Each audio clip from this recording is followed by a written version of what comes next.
너무너무 반갑습니다. 제가 좋아하는 우리 유 목사님 또 서정필 전사님까지 있고 이런 좋은 교회에 또 초청받아서 말씀 전할 수 있는 시간 주셔서 너무 화면 좀 하나 해주시겠습니까? 너무 제가 눌러야 되나요?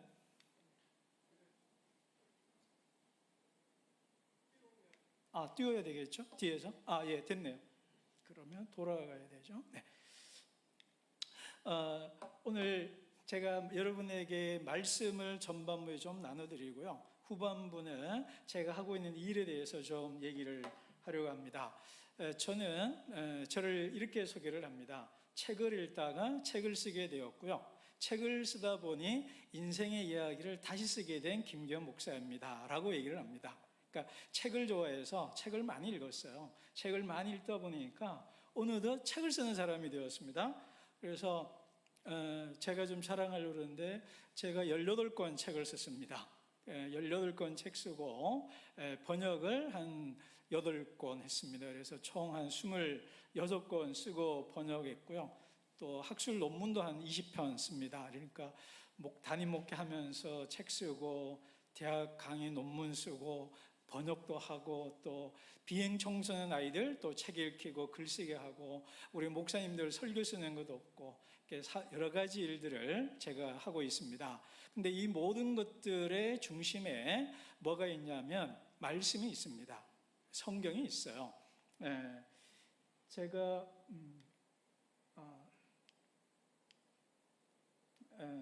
그냥 넘어가죠.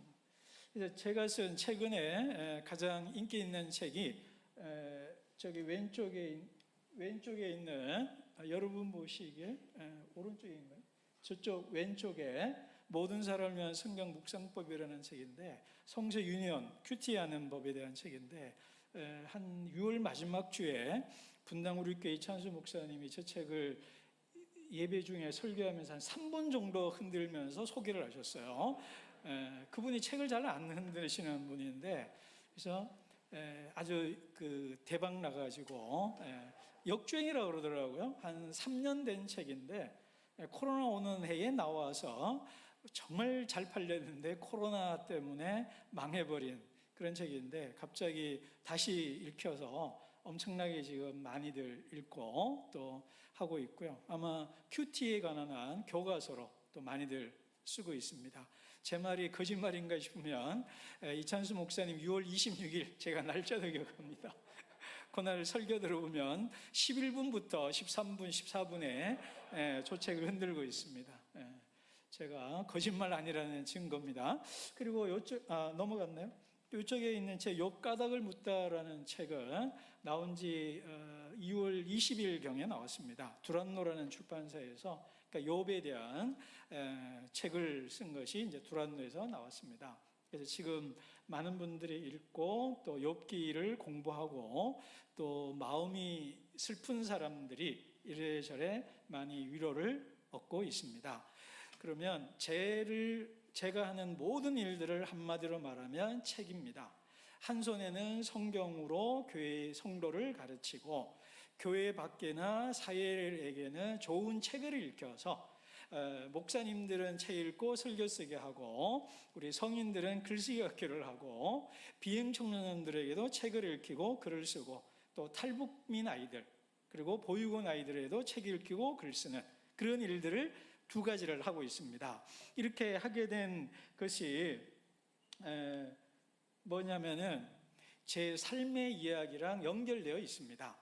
저는 한 5년 동안 30대에 5년 동안 어떻게 살았냐면요. 이찬수 목사님도 그 얘기를 읽으셨어요. 죽이도록 미운 당신이 있었고 죽이도록 미운 당신이 있었고 죽도록 미운 내가 있었어요. 그래서 어떻게 하면 저 인간 죽일까를 5년 동안 주야로 묵상해 봤습니다. 그리고 차라리 내가 죽어야지. 그걸 죽음을 죽이는 것과 내가 죽는 것을 무려 5년 동안 주야로 묵상하던 사람입니다. 제가 쓴 18권 책 중에 자살은 죄인가라는 책이 있습니다. 그게 저의 이야기입니다. 목사이고 신학교에서 기독교 철학으로 PhD 받고 대학에서 강의하고 많은 선교단체 외부 강의 나가는 내 삶에 보이지 않는 큰 그늘이 있었는데 그거는 고난이었습니다. 근데 그 고난의 시간을 제가 통과할 수 있던 비결은 뭐냐면 책을 읽는 거였고 특별히 성경을 읽는 것이었습니다. 그때 성경을 읽지 않았다면 저는 죽거나 했을 거예요. 그래서 그 이찬수 목사님이 그 구절을 인용하신 거예요. 큐티 안 했으면 죽었다고. 근데 이거는 다음에 또 혹시 또 기회가 있으면 이게 여러 가지 얘기니까 제가 18권 책 썼으니까 강의할 거면 18개가 되겠죠. 그러니까 오늘은 그거는 빼고요. 어쨌든 그때 제가 죽을 것 같은 내 삶을 구원해 준 것은 성경을 읽는 것이었고 성경을 읽으면서 저는 살아났습니다. 그리고 좋은 책을 읽으면서 살아났고요. 그래서 제가 자신 있게 당당하게 말할 수 있는 건 뭐냐면 내가 어려움과 위기의 순간에 하나님의 말씀을 주야로 묵상했고 그 주야로 묵상한 것이 나를 살렸다라면 이 땅에 성경을 읽으면 살아날 사람들이 부지기수다. 정말 많을 거다. 그래서 제가 책을 쓰는 거예요. 그래서 우리 집사람은 그래, 당신이 하도 큐티라고 하잖아. 하기 싫어라고 할 만큼 성경 읽으라고 이렇게 하고 있는 거예요. 근데 오늘 성경 읽으라보다는 딴 얘기를 좀 하겠습니다. 그러니까 지금 요 화면을 보시면 제가 좀 지금 여러분 보시기에 머리에 터번 같은 걸 쓰고 있고 한 사람이 있고 여기 좀 젊은 사람인데 뭔가 이렇게 하고 있는 모습 보이죠? 성경에 나와 있는 인물입니다. 그래서 누구와 누구냐면 사울과 다윗입니다. 근데 그 사울을 보면 눈빛이 흐려요. 퀭해요. 이게 초점이 없어요. 그리고 이게 손에 여러분 사무엘상 우리 매일 성경에 쓰는 지난달 사무엘상을 큐티를 했거든요. 근데 사울이 항상 뭐를 들고 있어요? 창을 들고 있어요. 그래서 창을 들고 있는 거고요. 그리고 창을 들고 있다가 불안하면 어떻게 해요? 창을 던지죠. 다윗을 이렇게 던지죠. 근데 이 젊은 친구는 다윗입니다. 그래서 이제 하프를 연주하면서 아주 그 음악에 심취해 있는 모습을 보여줍니다. 제가 이 글 보여주는 이유는 뭐냐면 사울과 다윗이 왜 이렇게 다른 삶을 살았을까라는 질문에 답을 궁금했거든요. 왜냐하면 하나님이 이스라엘의 왕을 뽑으실 때에 이스라엘의 후보 리스트를 한 몇천 명, 몇만 명 되지 않았겠습니까? 오늘날로 말하면 시뮬레이션을 해봤을 것 같아요. 그러니까 한 명 한 명씩 넣어서 프로그램 돌려봤을 것 같아요. 그리고 하나님의 최종 결정은 사울이었습니다. 다윗이 아니었어요. 그 말은 하나님 보시기에 사울이 마음에 합당하신 거예요. 그런데 그 위대한 사울이 중반 이후로 처참한 비극적 결말을 맞이하잖아요. 그런데 우리가 알듯이 다윗은 집안에서도 인정받지 못했거든요. 여러분 상상해 보십시오. 아버지가 사무엘이 왔습니다. 사무엘은 사사이고 예언자고 제사장이거든요. 그리고 사울왕이 있긴 하고 지금 문제가 있긴 하지만 사울 이전에 사사는 거의 왕적인 존재였거든요. 그렇기 때문에 왕이라고 하면 안 되죠. 왜냐하면 사울이 왕이 있으니까. 그렇지만 왕적 존재고 예언자고 그죠? 사울 이상의 버금가는 권위를 갖고 있는 분입니다. 그분이 와가지고 너네 집 아들 다 불러라 그랬다 이 말이에요. 너네 집 아들 다 봐야 되겠다 그랬는데 아들이 8명이라서 아이고 아들 이름 좀 되게 헷갈리더라도 그래도 그 집이 그 베들레헴에서 좀 부잣집이거든요. 부인도 있고 형제도 있고 종놈들도 있는데 막내를 빼먹었다는 것은 다윗이 그 집에서 존재감이 제로였거나 개무시당하는 아들이었다라는 거예요. 그래서 재미있는 사실은 사무엘상에서는 다윗을 8번째 아들이라고 그래요. 그러니까 우리 7은 완전수라는 거 알죠? 완전수 밖에 있다 이 말이에요. 그러니까 존재감이 없고 밖에 있는 존재, 무시받는 존재는 없는 존재라는 거예요. 귀찮은 존재라는 거예요. 근데 그런 다윗이었단 말이에요. 그리고 자기 장인이자 주군인 사울에게서 창을 2번이나 던지는 걸 피해야 되는 그런 비극적 인물이 다윗입니다. 근데 그 다윗이 신구약 성경 통틀어서 단일 인물로 이름이 가장 많이 언급된 사람이 누구냐면 다윗입니다. 그죠? 예수님의 조상이고요. 그리고 시편이라는 성경을 기록했고요. 이 위대한 사람이 됐다 이 말이에요. 근데 제 질문이 이거예요. 무엇이 이 훌륭한 사울을 저렇게 비루한 인생으로 만들고 이 무시받던 다윗을 하나님 마음에 합한 사람, 예수님의 조상이 되고 모든 왕들의 모델이 되는 위대한 왕이 되었을까라는 질문을 던졌을 때 그 질문에 대한 대답을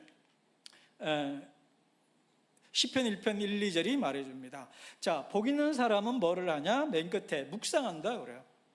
저는 이 구절을 보면서 사울과 다윗의 차이를 알게 됐어요. 무슨 말이냐? 제가 이제 모든 사람을 위한 성경 묵상법에 바로 요 2절 묵상하디오 한 단어 가지고 300페이지짜리 책을 썼거든요. 그러니까 이게 아주 중요한, 저한테는 중요한 단어입니다. 이 묵상한다는 것이 그냥 원래 의미로 보면 중얼중얼거린다는 뜻이에요. 그래서 개역 개정에는 시편 읽어보면 읍조리다로 되어 있습니다. 그래서 요 1절하고 그다음 시편에 보면 내 입의 말과 내 마음의 묵상이 주께 연락되기를 원하나이다 할 때만 그 두 군데만 묵상이고요. 나머지는 다 읍조리나이다로 바꿨어요. 그러니까 읍조린다는 게 뭐냐면 우리 한국 사람 잘 알아요. 중얼중얼 거리는 거예요. 예전에 어른들은요, 우리 한학이나 서당에서 공부는 중얼거리면서 읽는 거예요. 그래서 우리 아시죠? 하늘 천따하지 이렇게 몸을 흔들면서, 그러니까 그 중얼중얼 반복적으로 중얼거리는 것을 묵상한다라는 단어입니다. 그러니까 이게 왜 그러냐면은 사울과 다윗의 차이는 뭐냐면 무엇을 읽고 무엇을 생각했느냐가 다르다라는 거예요. 사울은 다윗을 묵상했습니다. 사울은 다윗을 묵상했습니다. 다윗은 하나님을 묵상했습니다. 사울은 저놈을 어떻게 하면 죽일까를 묵상했습니다.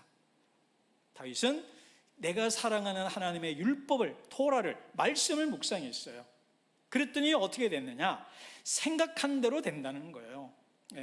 생각한 대로 말하는 대로, 유재석의 좋은 노래가 있죠? 생각한 대로 말하는 대로 사는 거거든요. 그러니까 사울은 원수를 묵상했더니 이스라엘의 모든 사람의 원수가 되어버렸어요.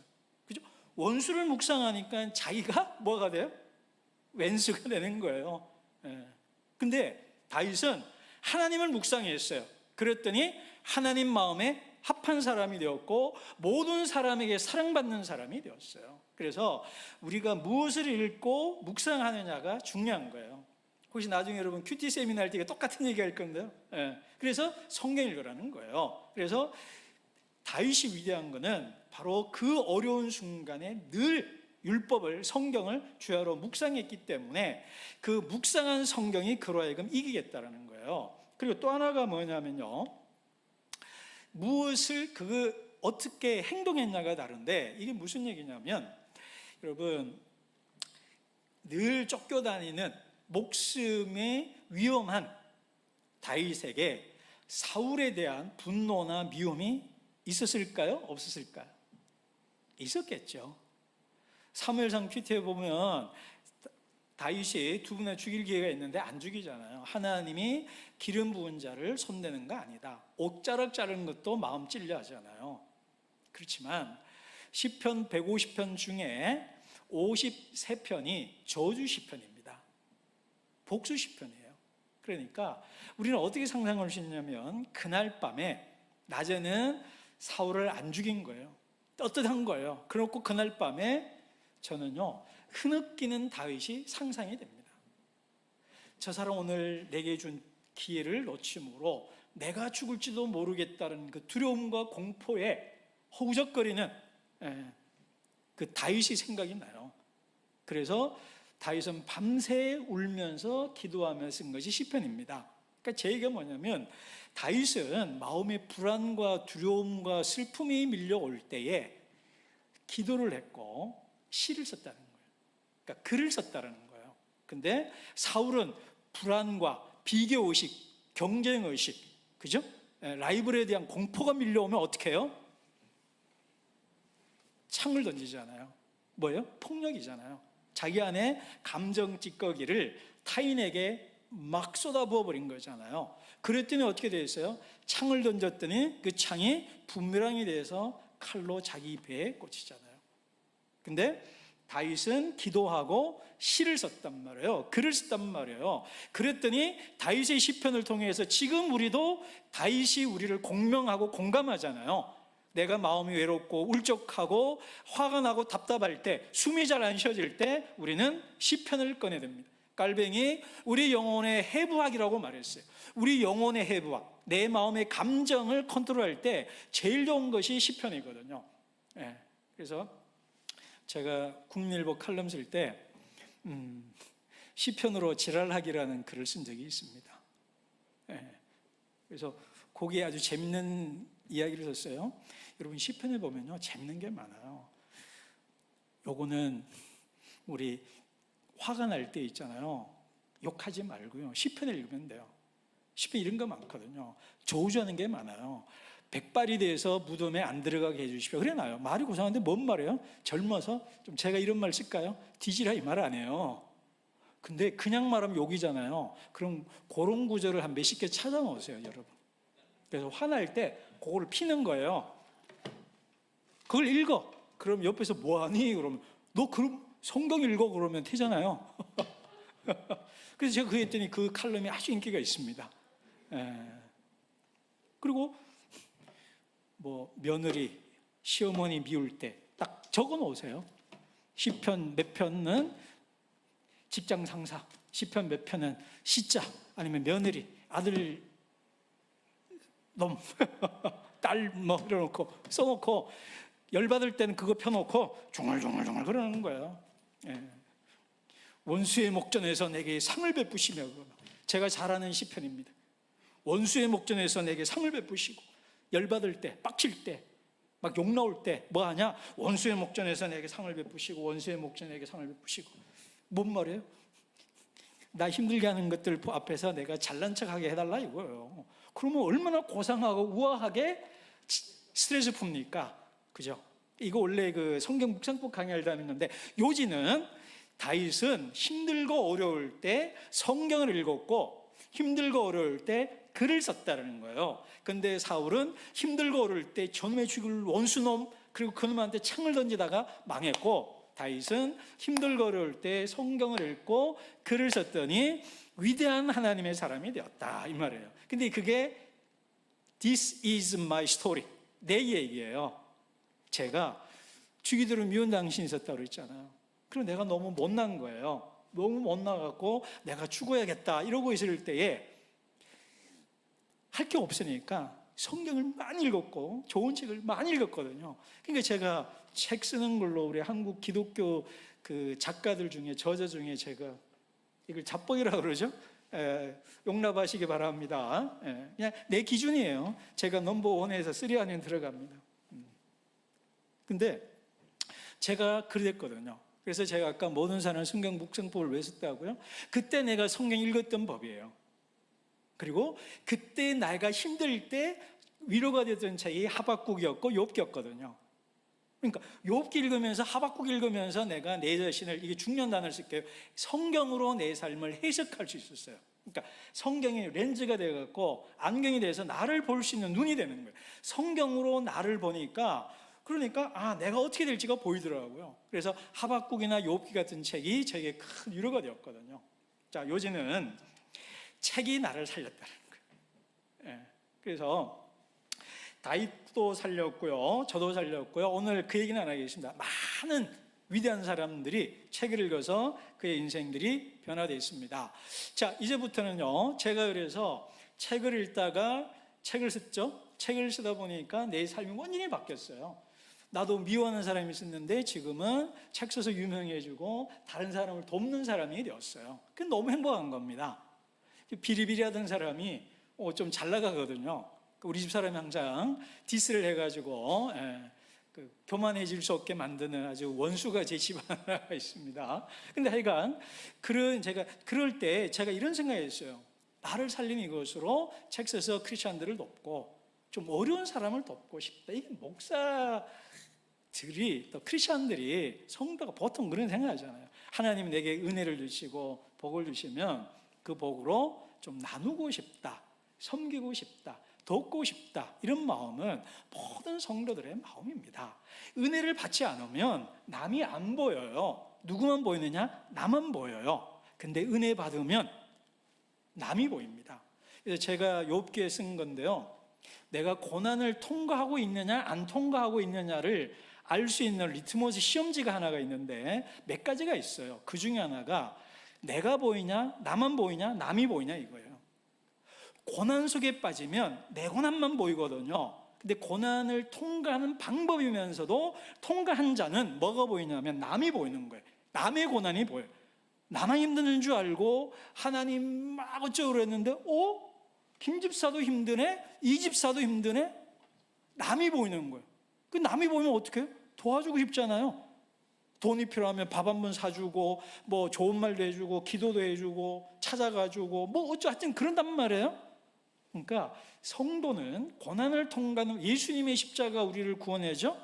내 고난 속에서 남의 고난이 보이면 우리가 고난을 이기고 있다는 거예요. 그래서 저는 하나님의 은혜를 안 받을 때는요, 우리가 불평이 많아요.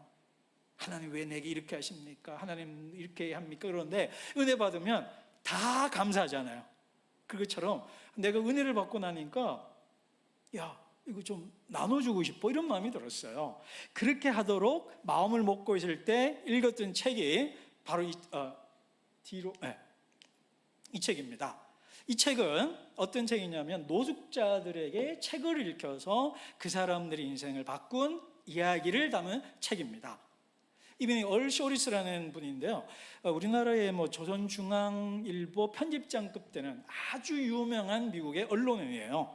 정말 유명한. 근데 이분이 여성들만 있는 교도소에 자원봉사로 갔어요. 자원봉사로 갔는데 거기서 만난 30대 흑인 여성하고 얘기를 하는데 이런 얘기를 주고받았어요. 이거예요. 우리 엄마도 여기 있었고 나도 지금 여기 있는데 우리 딸도 언젠가 이게 들어올 거다 그러는 거예요. 그 얼마나 어이가 없어요. 그리고 이 얼쇼리스가 아직 이겁니다. 얼쇼리스가 어리 빠져가지고 어쩌면 좋겠냐? 이거는 대답을 들으려고 한 말이 아니고 하도 기가 차니까 어떻게 하면 되냐? 물론 그냥 탄식 삼아 한 거예요. 근데 그 여성이 뭐라고 그랬냐면요,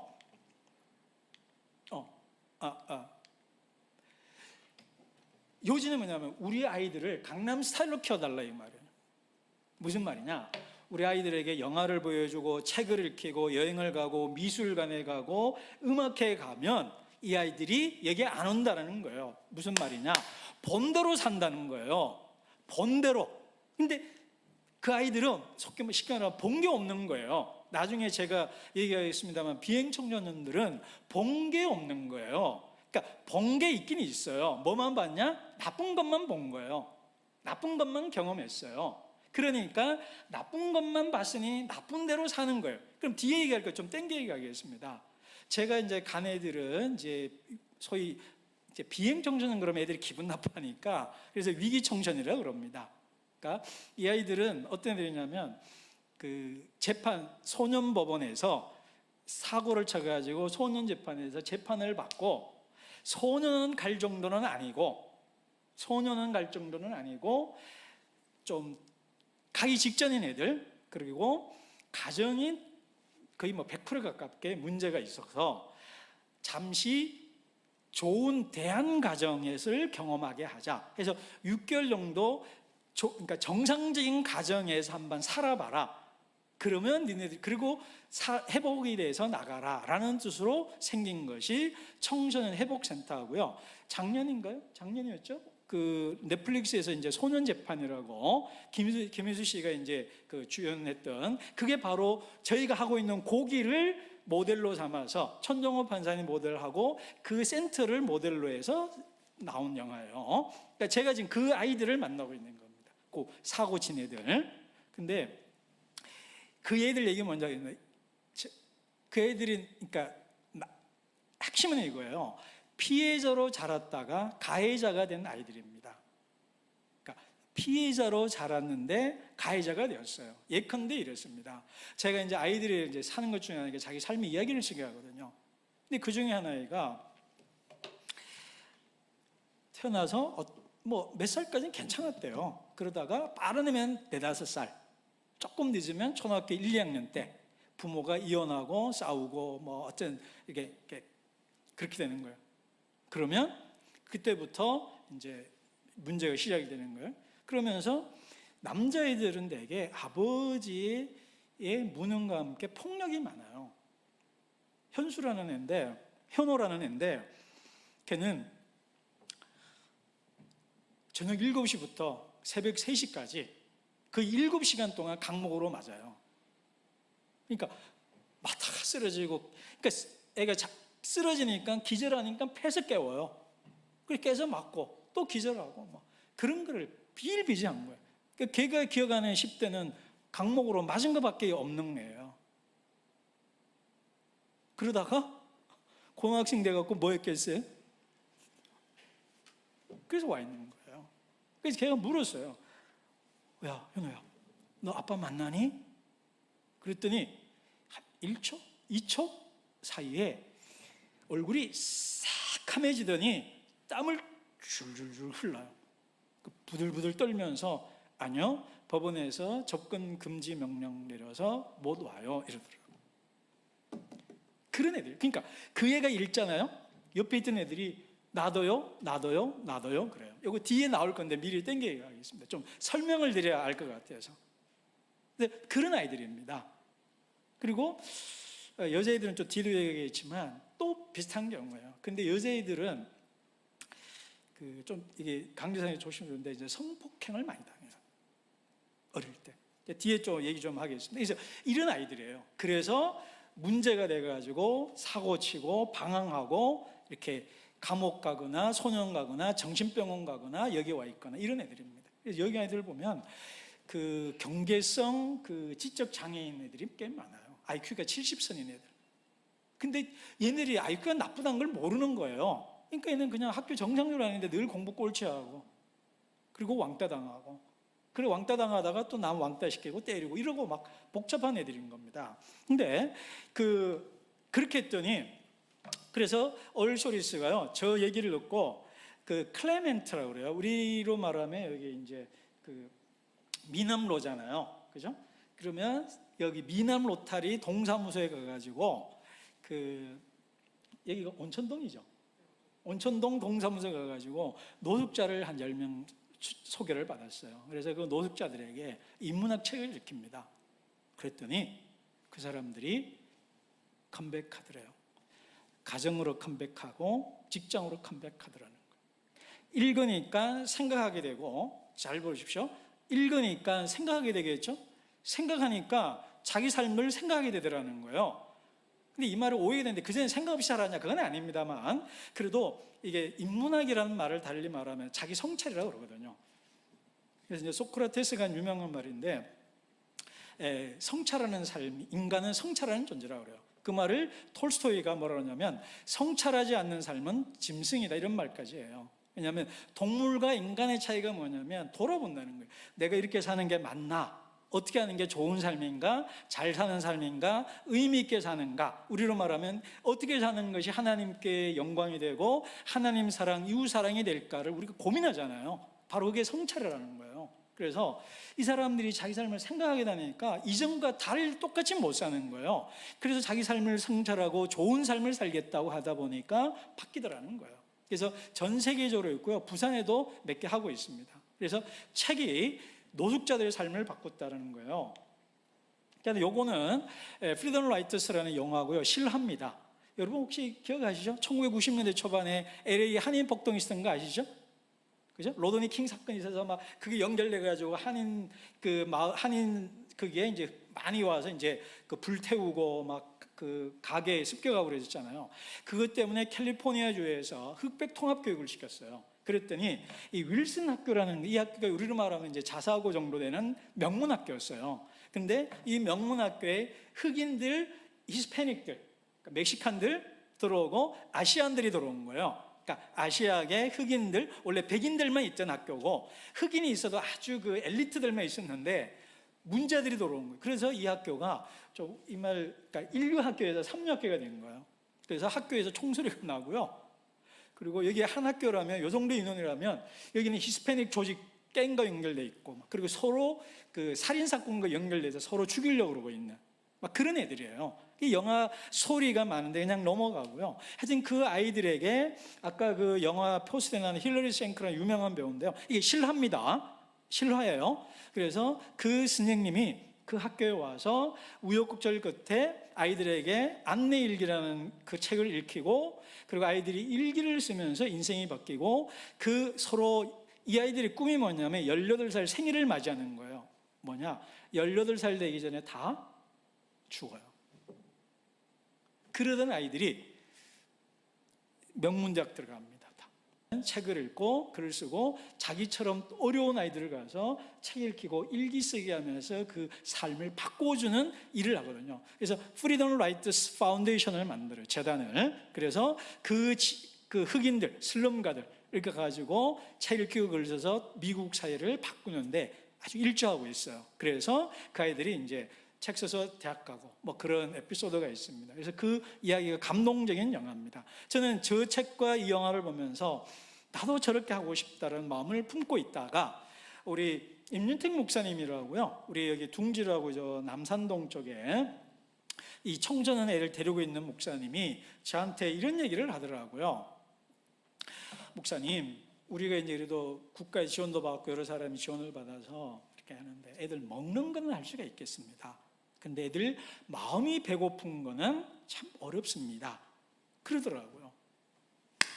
마음이 고프면 뭐 예수 믿게 하고 책을 읽혀야지, 이거 내일이다 하고 가서 시작하기 시작한 거예요.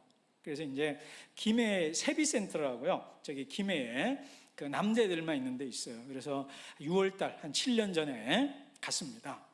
갔는데 그때 여름이니까 애들이 이제 반팔 입고요, 반바지 입고 있는데 이제 제가 이렇게 앉으면 이렇게 쭉 앉을 거 아니에요. 제 오른쪽 애가 이렇게 딱 책상에 올려놨는데 여기서부터 뭐 이렇게 가지고 문신이 막 다 문신이 있고 막 그것도 뭐 조그맣게 이쁜 것도 아니고요. 막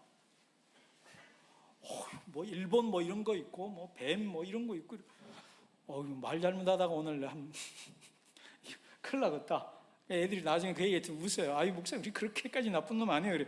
난 속으로 나쁜 놈일걸 그러거든요. 근데 애들이 만나보면 착합니다. 참. 근데 나쁜 짓을 하는 아이들이기 때문에 좋은 일을 하는 애는 아니에요. 다 사람 보면 불쌍한 애들이에요. 근데 어찌됐든 그 애들하고 왔는데 그 아이들에게 이제 제가 가서 첫 번째 하는 동화구연 책 읽기가 있어요. 내 이름은 자가주라는 책인데 그거를 하면 좀 해주실래요? 하고 이제 그 아이들에게 아까 이렇게 탁 문신 있고 막 이러고 있는 애들 막 체격도요, 막 몸이 100kg 넘고 막 이런 애들 한 8명 이렇게 4명 앉아 있는데 쫄아가지고 긴장하면서 했어요. 그랬더니 지환이라는 애가 나중에 끝나고 일어나면서 이렇게 이제 처음이니까 애들 공책도 들고 볼펜 뭐 그냥 이런 거 이렇게 책 같은 거 이렇게 공책 같은 게 있었어요. 필통 뭐 이렇게 있고 그 애가 이걸 들면서 걔가 중2예요. 중2 되기 전이에요. 중2이다. 근데 걔가 일어나면서 이야 진짜 재밌다 이 말을 조막히 한 것도 아니고 크게 하더라고요. 저 말이 저를 살려서 계속 하는 거예요. 그날 애들이 재미없어 했으면 못했을 거예요. 근데 애들이 재밌대요. 시원하죠. 쟤네들의 공부 연령은요 초3, 초4에 끝난 애들이에요. 초3, 초4부터 공부를 안 해가지고요 어휘력이 초4 수준이 될까 말까 이래요. 공부를 거의 안 해가지고. 근데 그 애들한테 책을 읽었더니 재밌대요. 그래서 계속 한 거예요. 그리고요 그래서 이제 요게 이제 애들이랑 같이 제가 요 남자애들이 이제 세비대들이고요. 이제 저 김해에 있습니다. 있고 이쪽은 여기 둥지 애들하고 같이 코로나 때 이렇게 같이 책 읽고 글 쓰는 모습입니다. 그래서 제가 하는 일은 저 비행 저질러서 재판받고 6개월 동안 이제 쉼터 처분 받은 애들이에요. 그 쉼터라고 안 하고 이제 애들이 기분 나빠하니까 그냥 회복센터라고 그럽니다. 청소년 지원 회복시설이라고 그래요. 청소년 회복센터. 그래서 그러니까 가정인데 이제 센터라고 이름을 붙인 겁니다. 그래서 거기에서 이제 6개월 동안 그냥 집에서 그러니까 먹고 자고 하는 애들이에요. 그래서 거기에 제가 가서 지금 우리가 한 10군데가 있습니다. 그 10군데를 제가 몇 군데 가고 저한테 이제 글씨학교 배운 분들이 또 몇 군 찾아가가지고 아이들에게 일주일에 책 한 권 읽고 A4 한 장 글 쓰게 해요. 그러면 그걸 가지고 애들이 발표하면 토론도 하고 그리고 칭찬도 해주고 또 이렇게 해주는 일을 하고 있는 겁니다. 그러니까 가장 중요한 거는 일주일에 책 한 권 읽고 글 하나 쓰는 일을 저희들이 하고 있고요. 그 뒷얘기도 이제 또 좀 하도록 하겠습니다. 그러면서 아까 그 얘기입니다. 그러니까 자기 삶의 이야기를 썼어요. 제가 이제 아마 지금 가을부터 시작해서 아이들이 직접 자기 삶의 이야기를 쓰게 할 거예요. 그래서 그걸로 이제 책을 내려고 준비하고 있습니다. 아이들 삶의 이야기 들어보면 기가 막히거든요.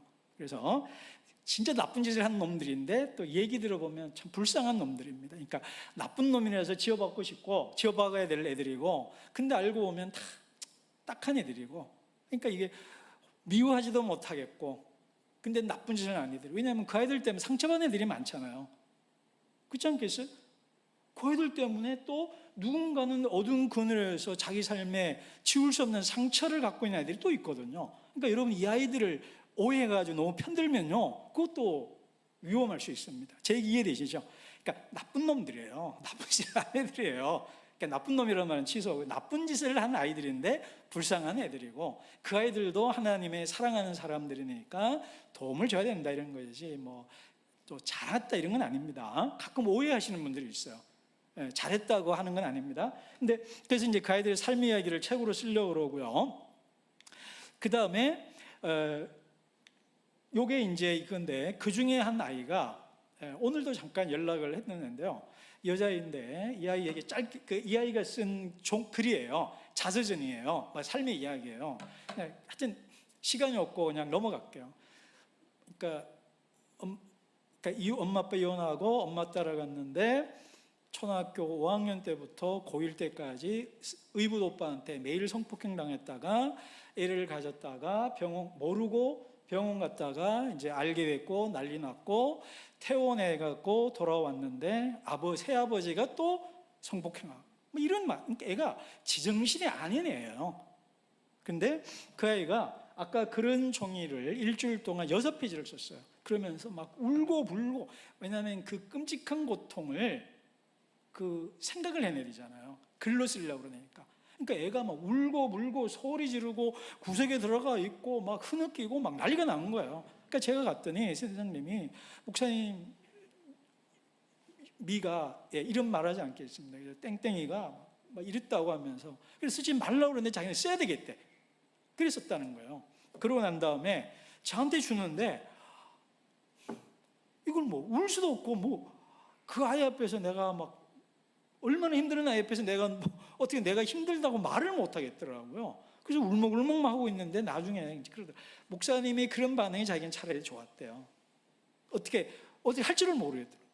근데 끝나고 나오는데 그 아이가 제 옆에 와서 한 말이 이 말이에요. 목사님, 오늘 내 고통이 100이었다면 이 글 쓰고 30%는 씻겨 나갔어요. 그러더라고요. 근데 제가 울었어요.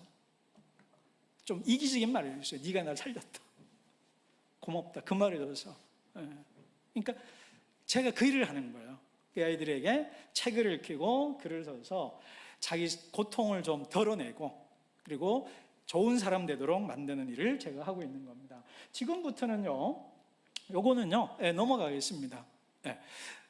그래서 그러니까 일단은 기본적으로 하는 일은 일주일에 한 권씩 책 읽고 글 쓰고 발표하고 토론하고 서로 대화하면서 하는 걸 하고요. 그 다음에는요 몇 개월에 한 번씩 중요한 저자를 초청해서 그러니까 그 저자의 책을 읽고요.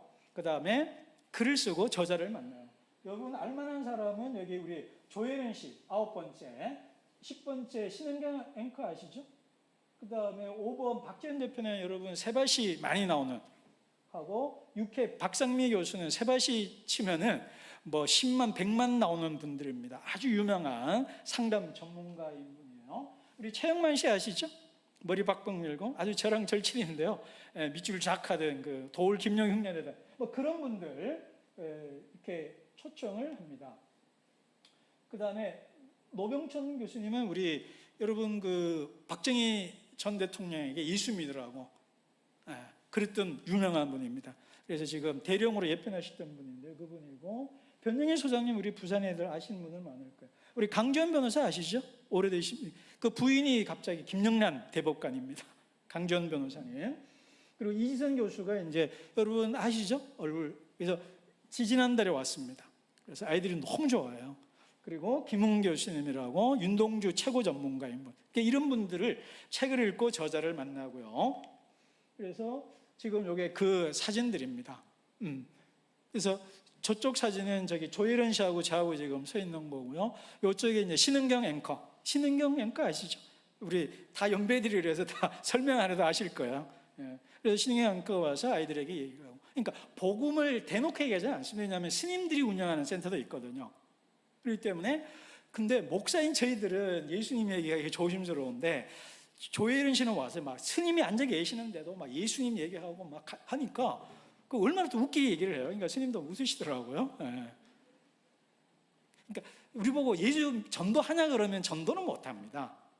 그러나 다 권사님 뭐 이런 분들만 그러니까 알아서 이렇게 모셔와서 그냥 이렇게 알아서 얘기하도록 뭐 그런 정도로 하는 식으로 해서 하고요. 그 아이들이 저를 목사님이라고 부르거든요. 아, 목사님이 우리를 사랑하고 우리를 위해서 이렇게 해주시는 좋은 분으로 기억되면 아이들이 영어처럼 언젠가 예수님께로 교회로 돌아올 기회가 있을 때 그래 한 가봐야지 좋은 추억을 심어주는 게 제 목표입니다. 자, 저기 강지원 변호사 있고 여기 지금 그 이수연 작가님이 있고요. 뭐 하여튼 뭐 변영희 소장님이 있고 하여튼 이런 분들 다 모셔서 하고요. 그 다음에 1년에 겨울에 한번 1월에 이게 1박 2일로 인문학 캠프를 합니다. 그래서 그 첫 번째는 이정규 개그맨, 주홍규 소설가, 민호기 이분들 제 인맥을 다 동원해 가지고 와서 아이들에게 그 주홍규 소설가는요 아주 유명한 그 오징어 게임도 같이 참여했던 아주 유명한 소설가고요. 아마 이제 여러분 곧 올해 내년에 영화가 몇 편 나와요. 그분 소설로 아주 유명한 목사님인데 소설가예요. 그런 분들 그러니까 알아서 이제 얘기 다 하시는 거예요. 그렇게 해서 하고요. 두 번째는 논어로 했습니다. 우리 영산대 배병삼 교수라고 제가 논어를 좋아합니다. 목사인데 그래서 논어를 가지고 했는데요. 애들이 논어를 참 재밌어 합니다. 애들이 그렇게 하고 이런 식으로 그다음 지난해 올 겨울 2월에는 김웅 교수님 모시고 이제 윤동주 시를 읽고 공부하고 뭐 이런 일들을 쭉 하는 거예요. 근데 이제 시간 많이 갔네요. 빨리 좀 끝내도록 하겠습니다. 근데 이 애들이요 처음에 캠프한다고 그러니까 안 와요. 도망간 적이 있어요. 어디냐면 여기 푸른 열매라고 요 남산동에 있는 그래서 그 선생님 애들 잡아갖고 온 거예요. 그러니까 막 제일 늦게 와갖고 미안하고 막 화나고 이러시더라고요. 근데 그날 밤 주홍규 소설가와 민호규 목사님 이런 분의 강의와 노래를 듣더니 애들이 울고 막 너무 좋았다 그러니까 이분들이 뭐라 그러냐면 선생님이 우리 이 아이들에게 한국의 1%가 누릴 수 있는 일을 우리 아이들이 누릴 수 있다니 너무 좋고 그리고 이 아이들이 재미있어 한다니 너무 기적 같다고 막 울어요. 그래서 사실은 가끔 몇 분들이 그럽니다. 후원하는 분이 우리 애들도 못하는 걸 얘네들은 하네요 라고 할 만큼 해줍니다. 그리고 내일 애들 한산 영화 보러 갑니다. 그래서 내일은 탈북자들 데리고 서면 롯데시네마 가고 다음 주 수요일 날 부산대학교 오투에서 그 아까 위기 청년애들 한 60명 데리고 한산 그런 거 좀 애들이 영화를 봐야 또 좋아하더라고요. 영상 세대니까. 그래서 이제 영화 보고 글 쓰라 그러고 그러는 거예요. 그래서 이렇게 하고요. 그 다음에 인문학 캠프 얘기한 거고요. 그 다음 이제 영화 허스토리라는 영화가 있었습니다. 근데 그 허스토리의 실제 인물이 부산 사셨어요. 그런데 이제 작년에 돌아가셨습니다. 그래서 그분 모시고 영화 보고 글 쓰고 하고 뭐 이제 이런 거를 했습니다. 그 다음에 그 영화 보고 난 다음에 우리 지금 천정호 판사님 아시죠? 한번 꼭 좀 우리 부산 고신 측 장로님이십니다. 그래서 한번 모셨으면 좋을 것 같아요. 그 다음에 이 아이들 이렇게 책이니까 그러니까 영화 보러 가고 서점에 데려가요. 근데 새 서점 못 가고 알라딘 중고 서점에 데려갑니다. 깨끗한 책이 많으니까 애들 지 맘대로 오라고 그래요. 근데 애들이 서점 평생 처음 왔대요. 그러니까 참 이게 뭐 하여튼 답이 안 나옵니다. 제가 지난주에 3주 전에 영화 보러 애들 데려갔거든요. 그 마산애가 뭐라 그러냐 센터장님이 가슴 아픈 얘기 그만하려면 하여튼 넘어갈게요. 자, 애들은 서점도로 데려가서 애들이 자기가 책을 고르게 하고 자기가 고른 책으로 글 쓰고 이런 걸 하는 거니까 책 읽고 영화 보러 가고 음악회도 데려가고요. 음악회, 전시회도 데려가고 그다음 뭐 서점도 데려가고 하여튼 그런 문화적인 거, 문화 콘텐츠를 아이들에게 주고 있는 일을 제가 하고 있는 겁니다. 그래서 제가 이제 하는 건 아까 뭐 목회자도 하고요. 근데 그냥 일반 청소년들도 하고 있습니다. 일반 청소년은 따로 그냥 하는 거고요. 이건 비행 청소년들 하고 있고, 그 다음에 그 탈북자 아이들을 서울과 부산에서 이제 부산 하나센터랑 연결해서 제가 이제 하고 있어요. 그래서 지금 방학이라 하시고 영화 좀 보여주고 9월부터 다시 또 합니다. 그리고 서울에서도 하고 있고요. 그리고 빠르면 가을부터 늦으면 내년부터는 소년원에 들어갈 겁니다. 그래서 소년원에 들어가서 아이들에게 책을 읽히고 글쓰게 하고 이렇게 하는 일을 하려고 하고 있습니다. 그래서 그러니까 사회적 약자인 아이들에게 책을 읽히고 글을 쓰게 하고 그냥 정상적으로 자란 일반 애들을 청소년들을 책 읽히고 글을 써서 우리나라의 C.S. 루이스 같은 좋은 기독교적 세계관을 가진 좋은 사람을 키워내자라는 거고요. 바이선 얼굴을 본 자가 바이선 얼굴이 됐잖아요. 그죠? 어네스트 해밍웨이의 유명한 해밍웨이가 아니죠. 나다니엘 호돈이죠. 그래서 그것처럼 애들이 본 게 없이 큰 애들이잖아요. 근데 좋은 걸 보고, 그죠? 좋은 책을 보고 유명한 이생 교수님의 이진 작가를 직접 보고 애들이 막 울어요. 너무 그러니까 감동이 되니까 저 힘든 속에서 저렇게 살았구나. 어떻게 이겼어요? 그러니까 신앙요 이러거든요. 그러면 이제 그게 애들에게 가랑비 듯이 스며드는 거예요. 그러면 아이들 삶에 언젠가 임계치가 도달하면 예수 믿겠죠. 그리고 애들 삶이 바뀔 거예요. 여러분 애들이 바뀌었냐 삶이 바뀌었냐 그러면요 죄송한 대답하겠습니다. 아닙니다. 그냥 이게 하루 이틀에 된 게 아니잖아요. 그래서 가랑비 옷듯이 묻히다 보면 20대 후반 돼야 철이 들더라고요. 그래서 결혼하고 또 바뀌는 것을 보게 됩니다. 그래서 아이들이 편지도 오고 그래요. 그래서 정말 재미있습니다. 저는 재밌어서 해요. 다들 저보고 그래요. 그 어려운 애들, 힘든 애를 데리고 어떻게 하냐. 난 재밌어서 하거든요. 왜냐하면 예수님이 내주신 은혜를 따라서 나를 살린 것이 성경이고 나를 살린 것이 책인데 이 아이들도 살리는 걸 내가 보니까 너무 재밌거든요. 그래서 이 일을 위해서 많은 분들이 기도해 주시고 또 물질적으로 후원도 해 주시고 그러고 있습니다. 그래서 이제 또 제가 조금 바쁩니다. 사실은요. 제가 조금 글씨 유명하거든요. 그래도 자기 얘기할 때 좀 쑥스럽네요. 근데 애가 그래도 제가 우선순위를 두고 가요. 왜냐하면 전 목사잖아요. 우리가 하나님 사랑, 이웃 사랑하라고 부름받았잖아요.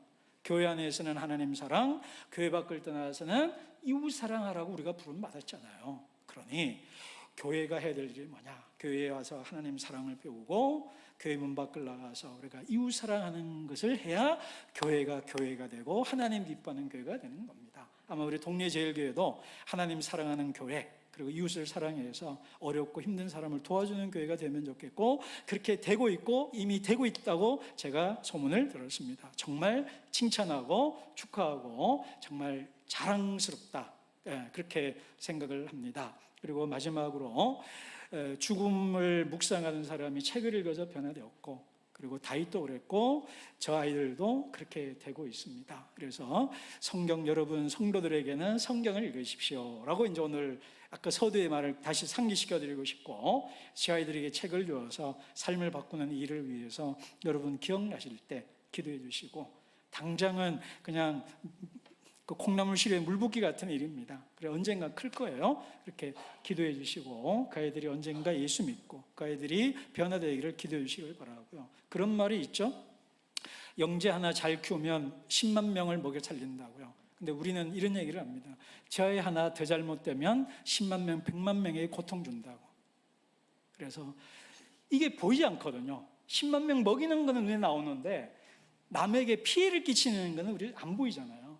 그러니까 안 보이는 일이라서 좀 어려운 일입니다. 그러나 여러분 이를 위해서 기도해 주시면 저희들이 하나님 사랑, 이웃 사랑으로 바뀔 거고 또 남에게 고통받아 자랐는데 이제 남에게 고통을 주는 사람이 아니라 사울 같은 사람이 아니라 다윗 같은 사람이 되어서 우리 사회에 정말 좋은 일을 하는 그리고 언젠가 세벌실 같은 데 나와서 내가 비행 청소년일 때 책을 읽고 글을 쓰면서 내가 눈이 뜨여갖고 내 삶이 바뀌었다 이런 간증을 저는 기대하고 살고 있거든요. 그 일에 여러분 기억해 주시고 또 기도해 주시면 좋겠습니다. 기도하겠습니다.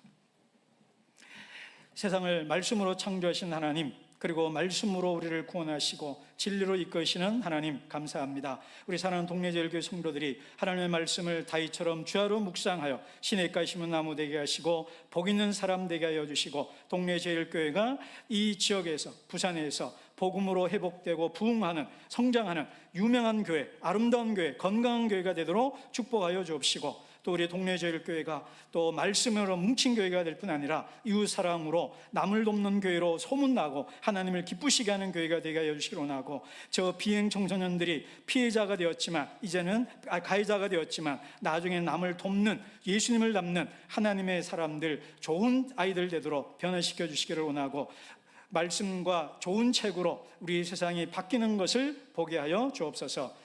예수님의 이름으로 기도합니다. 아멘.